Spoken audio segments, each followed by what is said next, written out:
चलिए कंटिन्यू करते हैं, समय ना गवाते हुए। देखिए, जिनसे हमारा मन स्वप्न में भी वैर नहीं कर सकता, उन्हीं की यहाँ प्रत्यक्ष हत्या कैसे की जा सकती है। अब आगे जीवन धारण करने में नाम की शोभा भी नहीं है। ना मालूम आज इन लोगों को ही क्या हो गया है कि इन्हीं गुरुजनों से सीखी गई शस्त्र विद्या का अभ्यास आज हम लोग इन्हीं पर करना चाहते हैं। मेरी योग्यता का श्रेय तो केवल गुरु द्रोणाचार्य को ही जाता है। धनुर्विद्या का ज्ञान मुझे इन्हीं से मिला है। अब क्या इस उपकार का भार वहन करते हुए मैं इन्हीं का वध करूं? जिनकी कृपा प्रसाद का वरदान मुझे मिलना चाहिए, मैं उन्हीं का अहित चिंतन करूं? क्या मैं इस तरह का भस्मासुर हो गया हूं? फिर आगे बोलते बहुत सुंदर श्लोक, ये त्रिष्टुप छंद में है। गुरून् हत्वा हि महानुभावान् श्रेयो भोक्तुं भैक्ष्यमपीह लोके हत्वार्थकामांस्तु गुरूनिहैव भुञ्जीय भोगान् रुधिरप्रदिग्धान्।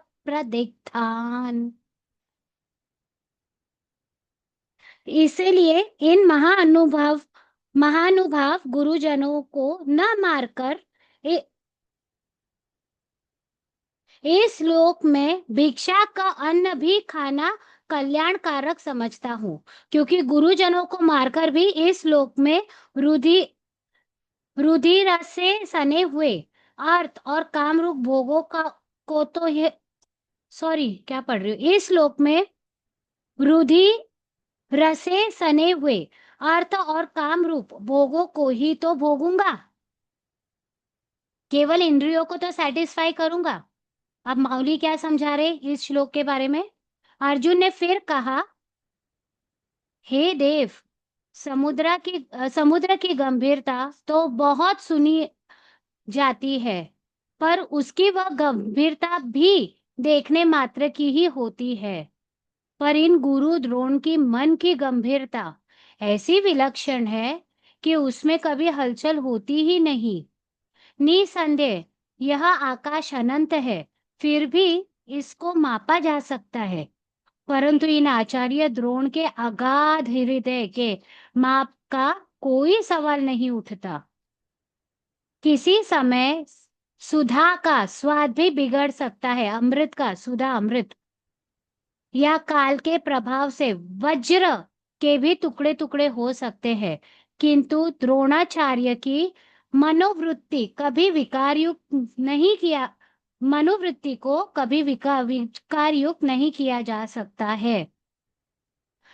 प्रेम भाव की चर्चा करते समय उदाहरण स्वरूप माता का नाम मुख्यतः सामने आना ठीक ही है, पर गुरु द्रोणाचार्य तो साक्षात मूर्तिमंत प्रेम ही है। करुणा का प्रादुर्भाव इन्हीं से हुआ है। समस्त गुणों के धाम भी यही है। इतना ही नहीं, ये विद्या के असीम सागर है। अर्जुन ने फिर कहा, ये इतने बड़े हैं, फिर भी हम लोगों पर इनकी कृपा है। इस स्थिति में हम लोग कभी इनके वध की कल्पना कर सकते हैं क्या? यदि मेरे प्राण भी चले जाए तो जाए, पर यह मैं स्वप्न में भी नहीं सोच सकता कि पहले तो मैं युद्ध में ऐसे लोगों का वध करूं और तब जाकर राज सुख का उपभोग करूं। ये राज सुख ही क्या, यदि इंद्र पद भी मिल जाए तो भी मैं इनका वध नहीं करना चाहता। इससे तो यही अच्छा है कि यहाँ भीख मांग कर जीवन का निर्वाह कर ले।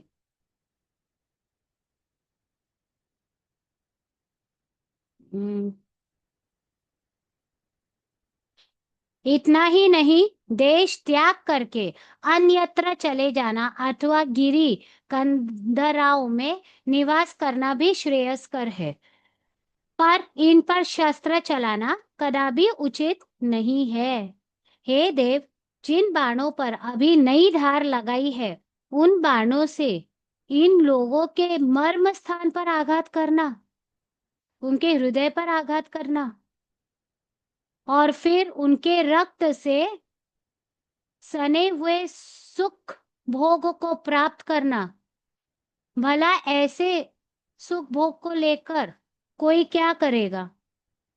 रक्त से सना हुआ वो भोग भला क्या सुख देगा? बस यही कारण है कि यह विचार मुझे भाता ही नहीं है। इसलिए आपकी यह बातें मुझे पसंद नहीं आई। अर्जुन ने उस समय इन सब बातों को बताकर श्री कृष्ण से पूछा, हे भगवान, अब तो मेरी यह सब बातें आपकी समझ में आ गई होंगी ना? किंतु अर्जुन के अंतःकरण में इस बात का भी भरोसा नहीं होता था कि श्री कृष्ण ने मेरी ये सब बातें मनोयोग पूर्वक सुनी है, मन से सुनी और जैसे मैं चाहता हूं वैसे सुनी है। इस बात का विचार होते ही अर्जुन बहुत व्यग्र हो गया, उतावला हो गया और उसने फिर पूछा, हे प्रभु, इसका क्या कारण है कि आप मेरे बातों पर गौर नहीं करते? बहुत सुंदर लिखा है माऊली ने। न चैतद्विद्मः कतरन्नो गरीयो यद्वा जयेम यदि वा नो जयेयुः यानेव हत्वा न जिजीविषामस्तेव स्थिताः प्रमुखे धार्तराष्ट्राः। और हम यह भी नहीं जानते कि हमारे लिए युद्ध करना और न करना, इन दोनों में से कौन सा श्रेष्ठ है, अथवा यह भी नहीं जानते कि उन्हें हम जीतेंगे या हमको वे जीतेंगे। और जिनको मारकर हम जीना ही नहीं चाहते, वे ही हमारे आत्मीय धृतराष्ट्र के पुत्र हमारे सामने मुकाबले में खड़े हैं। हे भगवान, मेरे मन में जो जो बातें थी वे सब की सब बातें मैंने स्पष्ट रूप से आपसे कह दी। अब यदि वास्तविक तत्व इससे कुछ पृथक हो, हाँ, लेकिन अगर इससे भी रियलिटी कुछ अलग हो, ये तो मेरी समझ हो गई, लेकिन इससे अगर कुछ पृथक हो, कुछ अलग हो, तो उसे आप ही जाने। यहाँ युद्ध के निमित्त हमारे समक्ष वे ही लोग उपस्थित हैं जिनके विषय में हम यदि कहीं से भी ये भनक भी लग जाए कि इनके साथ हमारी शत्रुता है, तो हमें सचमुच में तत्क्षण प्राण छोड़ देने चाहिए। ऐसी दशा में यह बात मेरी समझ में नहीं आती कि अब ऐसे लोगों का वध करना उचित है अथवा इनसे युद्ध न करना उचित है। ये मेरा बहुत फेवरेट, एक झटका लगा था उसके बाद ये फेवरेट हुआ था श्लोक मेरा। कार्पण्य दोषोपहत स्वभाव पृच्छामि त्वां धर्म सम्मूढ़ चेताः यच्छ्रेयस्या निश्चितं ब्रूहि तन्मे शिष्यस्तेऽहं शाधिमान् त्वां प्रपन्नम्। इसीलिए कायरता रूप दोष से उपहत हुए स्वभाव वाला तथा धर्म के विषय में मोह मोहित चित्त हुआ मैं मोह से ग्रस्त हूँ, चित्त हुआ मैं आपसे पूछता हूँ कि जो साधन निश्चित कल्याणकारक हो वो मेरे लिए कहिए, क्योंकि मैं आपका शिष्य हूँ। इसलिए आपके शरण हुए मुझको शिक्षा दीजिए। अब मैं आपके शरण में आता हूँ, मुझे शिक्षा करिए कि मैं कौन सा साधन मेरे लिए उचित है। मैं तो मोह से ग्रस्त हूँ, मुझे तो लगता है भाई नहीं लड़ना चाहिए, लेकिन अगर आपको इसके अलावा कुछ लगता है तो शिक्षा दीजिए। ज्ञानेश्वर माउली कहते हैं, बहुत कुछ सोच विचार करने पर भी मैं अभी तक ये नहीं जान पाया हूँ कि मेरे लिए इनमें से कौन सी बात हितकर है। अर्जुन ऐसे कह रहा है कृष्ण भगवान को। इसका प्रमुख कारण यह है कि मोह ने मेरे चित्त को व्याकुल कर दिया है। जैसे अंधेरा छा जाने से नेत्रों का तेज चला जाता है, हम नेत्रहीन नहीं हो जाते, लेकिन अंधेरा हो जाते तो हमें दिखाई नहीं पड़ता। दोनों बहुत अलग बातें हैं। हम तेजहीन नहीं होते। सोचने वाली बात है। तब अत्यंत निकट की वस्तु भी नहीं सूझती। हे देव, ठीक वैसे ही दशा इस समय मेरी भी हुई है। सब जगह अंधकार है और मुझे कुछ भी ठीक से सही सही दिखाई नहीं दे रहा है। सच्चाई ये है कि मेरा मन भ्रमित हो गया है और मेरा हित किसमें है ये मेरी समझ में नहीं आ रहा है। इसीलिए हे भगवान, अब आप ही इन समस्त बातों को पहले सोच समझ ले, फिर मेरे लिए जो हितकर बात है उसे बतावे, क्योंकि आप ही मेरे मित्र है और आप ही मेरे सर्वस्व है। मेरे गुरु, बंधु बांधव, इष्ट मित्र, पिता, इष्ट देव और घोर आपदा से उबारने वाले भी आप ही है। क्या गुरु कभी अपने शिष्य का तिरस्कार करता है? क्या सागर ने कभी सरिता का साथ छोड़ा है? लहरों का सरिता का साथ छोड़ा है? माता यदि अपने बच्चों को छोड़कर कहीं चले जाए तो क्या वो बच्चा जीवित रह सकता है? हे श्री कृष्ण, आप ध्यान पूर्वक मेरी बात सुने। हे देव, इन दृष्टांतों की भांति मेरे लिए केवल आप ही आप है। अतएव मैंने अभी अभी जितनी भी बातें आपसे कही हैं, यदि वे बातें आपको न जचती हो तो हे पुरुषोत्तम उत्तम पुरुष, आप शीघ्र अति शीघ्र मुझे वह तत्व बतलावें जो मेरे लिए हितकर हो, कल्याणकारक हो तथा धर्म के अनुकूल हो। मुझे तो लगता है न मारना धर्म है और वही मेरे लिए श्रेष्ठ है, लेकिन आप बताइए कि मेरे लिए क्या है। न हे प्रपश्या न हि प्रपश्यामि ममापनुद्याद्यच्छोकमुच्छोषणमिन्द्रियाणाम् अवाप्य भूमा वसपत्नं वृद्धिं राज्यं सुराणामपि चाधिपत्यम्। क्योंकि भूमि में निष्कंटक धन धान्य, लिमिटलेस निष्कंटक धन धान्य संपन्न राज्यों को और देवताओं के स्वामी पने को प्राप्त होकर भी उस उपाय को नहीं देखता हूँ जो मेरी इंद्रियों को सुखाने वाले और शोक को दूर कर सके। अपने वंशजों को यहाँ देखकर मेरे मन में जो शोक उत्पन्न हुआ है, उसे भला आपके उपदेशों के अलावा और कौन दूसरा उसे दूर कर सकता है। आप चाहे मुझे पूरी पृथ्वी का राज्य ही क्यों ना प्राप्त हो जाए, अथवा इंद्र पद ही क्यों ना मिल जाए, फिर भी पर फिर भी मेरे मन का मोह मिट नहीं सकता। जैसे भुने हुए बीज, बहुत सुंदर उदाहरण दे रहा है यहाँ पे अर्जुन। जैसे भुने हुए बीज उर्वरा भूमि में भी बोए जाए, चने ऐसे अगर हम डालेंगे, मूंग मटकी अगर ऐसे डाल देंगे तो उसके देखिए पौधे आ जाते हैं। नवरात्रि में हम 9 दिन उगाते हैं, लेकिन उसको ही भूज के डाल देंगे तो कितने भी अच्छे खाद के साथ वाली मिट्टी में आप डालें, वो आएंगे क्या? नहीं आएंगे। बहुत अच्छा उदाहरण दिया है यहाँ पे। जैसे भुने हुए बीज उर्वरा भूमि में भी बोए जाए और उनकी आवश्यकता अनुसार सिंचाई भी की जाए तो भी वे अंकुरित नहीं हो सकते, अथवा जैसे आयु समाप्त हो जाने के बाद फिर कोई दवा कारगर नहीं हो सकती और एकमात्र अमृतवल्ली, मतलब अमृत की वेल ही अपना प्रभाव दिखला सकती है, वैसे ही राज्य भोग की समृद्धि भी मेरी बुद्धि को फिर से नया जीवन नहीं दे सकती है। मैं होपलेस हो गया हूँ अभी, मुझे कुछ फायदा किसी में भी नहीं दिखता है, चाहे इंद्र पद हो वो, चाहे वो राज्य पद हो।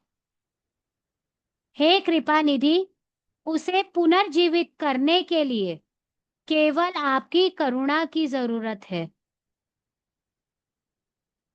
पल भर के लिए पल भर के लिए भ्रांति के पाश से मुक्त अर्जुन ने एक बार ये सब बातें कह तो दी, एक बार के लिए तो कह दी कि देखो मैं होपलेस हो गया तो आप मेरे कल्याण की बातें करो, आप जो समझते हो। लेकिन वो वापस अपने पुराने ट्रैक पे चला गया, वापस विषाद करने लगा। किंतु फिर से फिर झट से ही उस पहले वाली लहर ने आकर उसे दबोच लिया। परंतु थोड़ा सोचने विचार समझने पर तो मुझे ऐसा प्रतीत होता है कि यह केवल भ्रांति की लहर ही नहीं थी, अपितु उससे भिन्न कुछ और ही चीज थी। मतलब ऐसे रानेश्वर मावली बोल रहे कि मैं उसका मन जब पढ़ रहा था तो ये कुछ और ही मुझे प्रतीत हो रहा था। वो क्या था? वह प्रत्यक्ष महामोह रूपी काल सर्प के द्वारा ग्रस लिया गया था। मतलब जो अर्जुन का मन है उसको मोह के काल सर्प ने डस लिया था, ग्रस लिया था। और उसका हृदय कमल जिस समय करुण रस से भरा हुआ था उसी समय उसे काल सर्प ने डसा था, जिसके कारण इस विष की लहरें रुकने का नाम नहीं लेती थी। हमने कल ही पढ़ा ना, एक नख में भी अगर उसने स्नेक ने बाइट कर दिया, सर्प ने बाइट कर दिया, तो भी वो जहर पूर्ण बॉडी में फैलेगा। इसके लिए ये उसका जो है असर वो निकल नहीं रहा है, क्योंकि मोह माया ने उसे जड़क, मतलब क्या बोलते हैं, डंक मार लिया है। और वो उसका जो विष है वो अभी फैलता ही जा रहा है। उसकी दशा देखकर वे कृष्ण रूपी विष वैद्य, विष निकालने वाले वैद्य, जो केवल देखने मात्र से ही इस विष का शमन कर सकते थे, अविलंब उसकी रक्षा के लिए दौड़े हुए आप पहुंचे। नाम है तेरा तारणहारा। जो पांडु कुमार इस प्रकार व्यग्र हो गया था, उसके सन्निकट ही श्री कृष्ण विराजमान थे, और वे अपनी दया वृत्ति से, सहज भाव से ही उसकी रक्षा करेंगे। बस इन सब बातों को सोच विचार कर ही मैंने यह कहा कि वह अर्जुन महामोह रूपी काल सर्प के द्वारा ग्रस लिया गया था। ज्ञानेश्वर मौली ने यह समझाया है कि वो ऐसे क्यों लिखा है। फिर उसी समय वह अर्जुन वैसे ही भ्रम से ग्रसा हुआ था, जैसे बादलों से सूर्य आच्छादित यानी ढक जाता है, आच्छादित हो जाता है, कि वह या तो अर्जुन दुख से वैसे ही जर्जर हो गया था, जैसे ग्रीष्म काल में कोई पहाड़ आग लगने से एकदम झुलस जाता है। इसीलिए उसे शमन करने की भावना से वे श्री गोपाल रूपी महामेघ, कौन? कृष्ण भगवान, वो स्वभावतः श्याम है और कृपा सुधा से ओतप्रोत है, बड़ी वेग से उसकी तरफ आ पहुंचे। कृष्ण कन्हैया लाल की जय। इस महामेघ में जो सुंदर दंत प्रभा थी, ऊपर कर देती हूँ, वही मानो उस महामेघ की चमकने वाली बिजली थी, और उनकी गंभीर वाणी ही उस महामेघ गर्जना की भांति प्रतीत होती थी।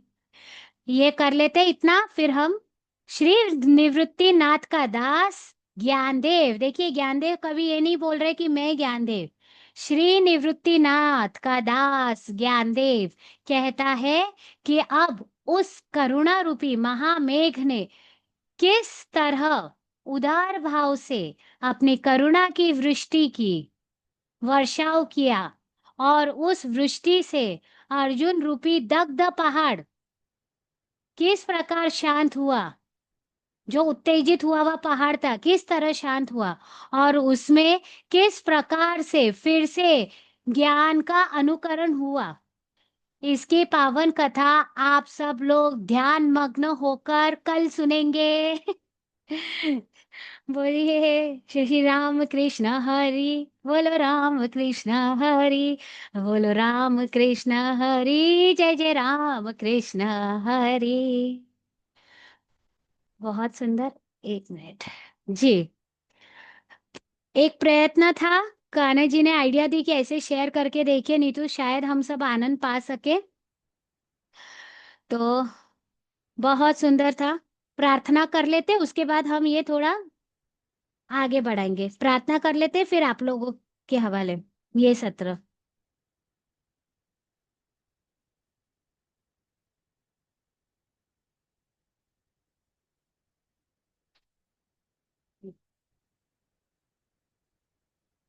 हे भगवान, हे माऊली, आज जो कुछ हमने आपके आशीर्वाद से सुना और समझा, वे केवल श्रवण तक सीमित ना रहे। हम सब मिलकर आपसे प्रार्थना करती हैं कि इस ज्ञान को मनन और चिंतन का आधार बनाएं और धीरे धीरे इसे अपने जीवन में उतारने की हमें शक्ति मिले। हमारे कर्म, वचन और विचार में आपकी करुणा, शांति और भक्ति का संचार हो। हे प्रभु, आज का यह संगम सफल बनाइए। जो भी संकल्प हमने लिया है वह आपके आशीर्वाद से पूर्ण हो। आपकी छाया सदा हम पर बनी रहे और यह ज्ञान हमें मोक्ष मार्ग की ओर ले चले। जय जय राम कृष्ण हरि, जय श्री कृष्ण, नारायण नारायण नारायण जी। चले,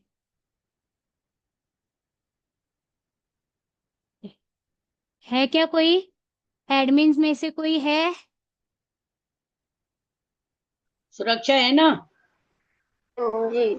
हाँ चलिए दीदी, हैंड ओवर टू यू। हाँ अ,